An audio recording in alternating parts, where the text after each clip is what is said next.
The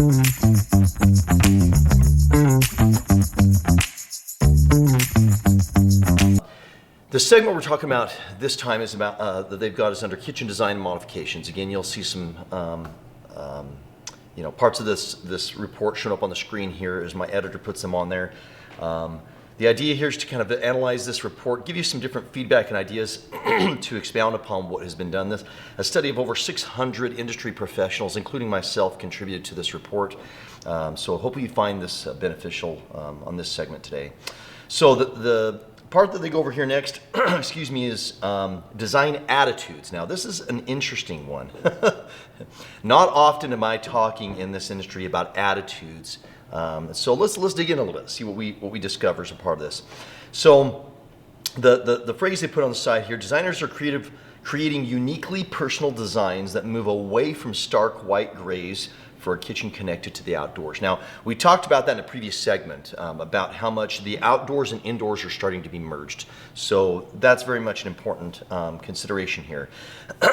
They have strongly agree or agree on these, looks like 6 different attitudes or statements perhaps. It says homeowners don't want a kitchen like everyone else. They want a design that is uniquely personal and just for them.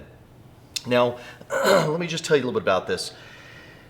What's interesting about design when you're designing a space, most of the time if you involve a designer, usually you're wanting the kitchen to be catered to your particular needs with some consideration usually for trends or fads or timeless elements that may be giving some lasting value to your project. In this particular statement, they say that 23% of the respondents strongly agree with this. Again, remember, these are industry designers and professionals and experts, okay? So I would just say, if you're not using a designer, you're just trying to do a space to make it work for now, maybe you're looking at a return on investment, then oftentimes you're not as concerned about it being designed for you, okay? But if you're gonna be putting a lot of time in that and you're gonna spend a long time at this location, in this house, using this kitchen or whatever space it may be, then of course you want to design it uniquely for you, okay? It says kitchens are moving away from stark white on white and grays. All I can say is, here's the challenge. You've probably heard me say in other videos, whites, grays, or stainless by the way, and blacks are neutral, right, in color. What's the problem with that? Well, there's good pros and cons. And we'll have some other videos we'll do just on color, by the way, because I have a lot of fun with color. My background is art, so we can dig into that a lot more. But here's the thing. Whites, grays, and blacks being neutral can mix with anything. That's the problem with them. If somebody wants to get away from neutrals, it's not possible to not have the value and use of neutrals. So even though we are going away from the dominant space being used for white, white is always going to have an application in a space because it's neutral, right? Because you can mix it with anything and it looks just fine. Same with grays and same with blacks, okay? Now that's not to mention if you take grays and you incorporate some warm tones or cool tones into the gray, but if you have a true gray, midpoint between black and white or somewhere in between with no other color added to it, then of course it's neutral, okay? We're not talking grays. Homeowners want a kitchen with a greater connection to the outdoors. I won't address that again, we've already covered that. But yes, very much a strong desire. Kitchens are evolving into a space of expression where homeowners are willing to take a little more risk. Again, if you're using a designer, if you're building long-term, then yes, you're gonna take some risk for your own personal needs or wishes. And I highly encourage it as long as it's been well thought out, right? I can't think of any really strong examples to give you to you right now. Just consider that a good suggestion. Now, that only had 12% of the respondents said that they strongly agree with that. All right, number 5, kitchens with connected technology and smart appliances are now the standard. Yes, whether we like it or not, right? We're smartly connected to almost everything. I believe very soon AI is going to be integrated into appliances and other things to where you will be able to command your kitchen to do certain things for you that even just with a smartphone you can't do right now.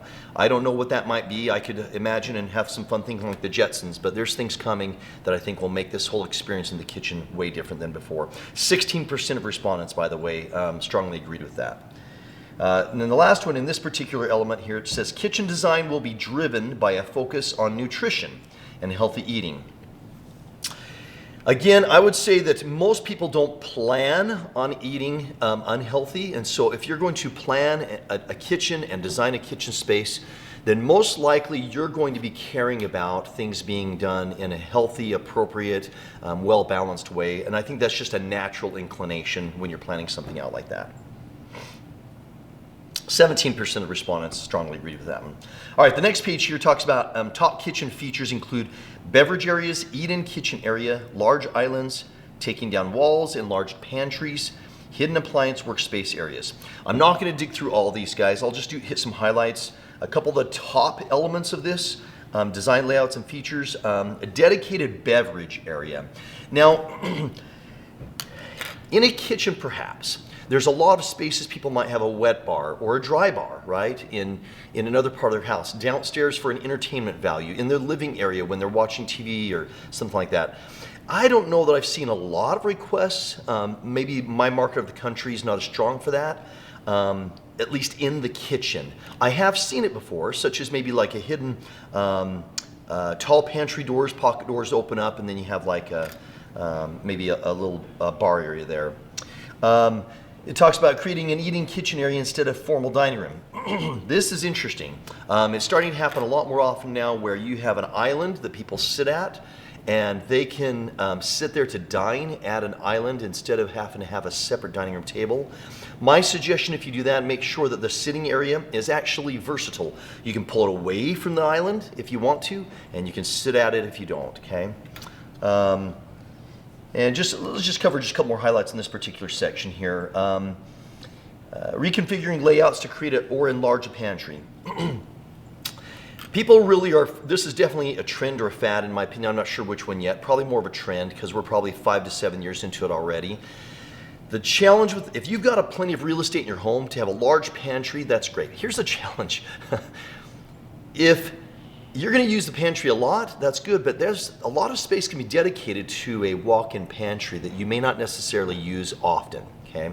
So just think it through. One of the things I discuss with my clients or have in the past when I help design kitchens is who's going to use the space, how often you use the space, what do they actually do in the space when they're using the space, right? And do you want that? So in other words, if I've got, say, 2 cooks, you know, that cook regularly and maybe 1 or 2 part-times that help out a little bit, who's going to use the walk-through pantry or walk-in pantry, right?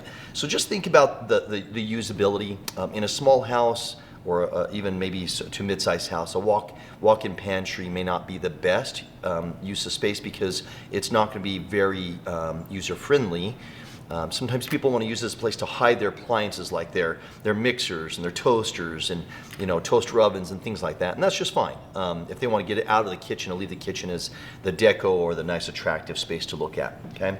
All right, we're going to zip on to the last portion of this segment, excuse me, in kitchen window and door options. So it says here that large windows, glass doors, and window walls will help bring the outdoors into the kitchen. We've talked a little bit about window walls. 66% say larger windows, and I think we're seeing that happening just naturally. Glass doors, 55%, and then 40% window walls. I'm surprised by that one. 40% of the respondents say that window walls are going to get more significant over the next 3 years in kitchens. You know, we talked about this in the previous window segment. A window wall is basically your wall is a sheet of glass, tempered glass, that you can slide open like sliding glass doors, right? And then you open up the wall or the glass door to access or see the outdoors. So that segment, hopefully you like it. We'll jump into the next one.